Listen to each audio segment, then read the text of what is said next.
Hi guys, Lady Yoga here, and this is Yoga Quickies, the show where you tell us what you want out of your yoga or fitness routine, and we deliver it to you in 5 minutes or less. We had a request recently by one of my very good friends who just had a double hip replacement. I'm not new to this rodeo, but definitely a 43-year-old having a double hip replacement is a tough thing to gnaw on at any age really, but that one was a tough one.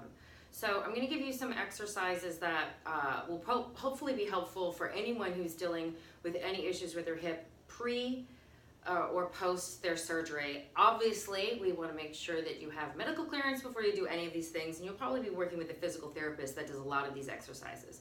But just so you know what is up ahead for you when you're dealing with a double hip replacement, it is quite a long journey to healing, but it doesn't mean that you can't start moving.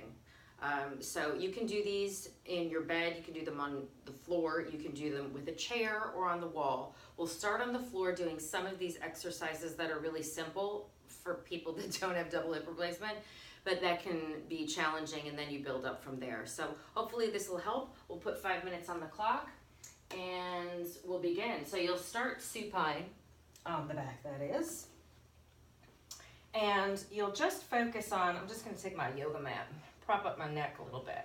So you'll want to do both sides. I'm just going to show, for time's sake, one side. But you can start with the legs straight and just flex through the right ankle and just slide. You'll slide your heel forward and back. So I wouldn't recommend doing this on a hardwood floor or on your yoga mat. If you do have a carpet, that's easy. If you have a hardwood, I would actually place a sock on your foot and just slide the sock on the hardwood, because that'll help with your sliding. You can also flex through that ankle and start taking it externally out to the side as far as it feels comfortable and in. You definitely don't want to cross the body here, but external and neutral is good. You want to do that as many times as feels comfortable. 5 to 10 is good.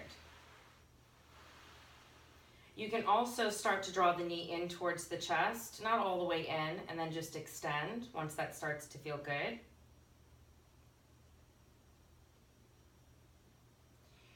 And then you'll want to externally rotate there. And you'll only want to go about 30 to 40 degrees.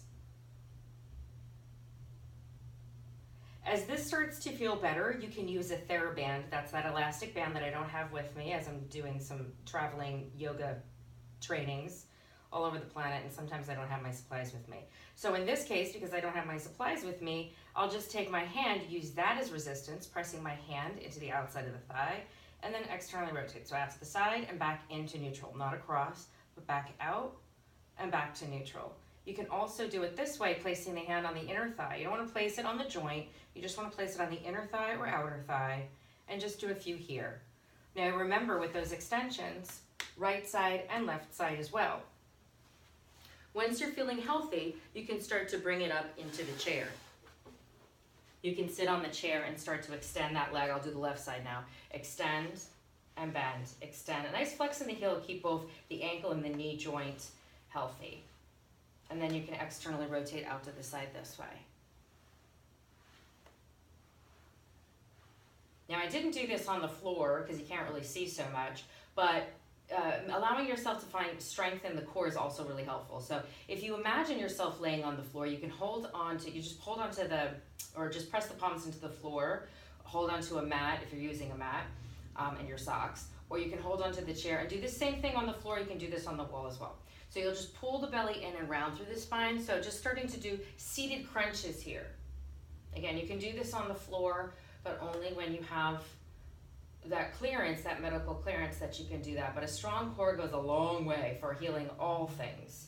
Even when I broke my big toe, it was sort of a nice thing to know I could do core exercises when I couldn't do a lot of anything else. And then when you're feeling good, you can start to press into the chair and just lift the tush and lower to hover, lift and lower. That's also great for strengthening the core. And then when you start to feel upright, feeling good upright, you can do this with the chair or against the wall.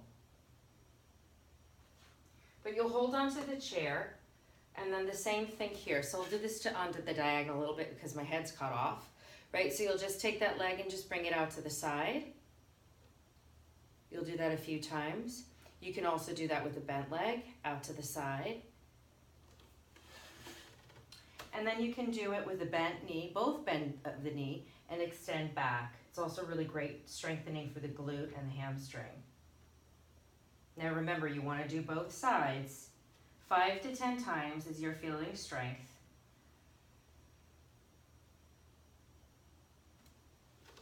And then out to the side.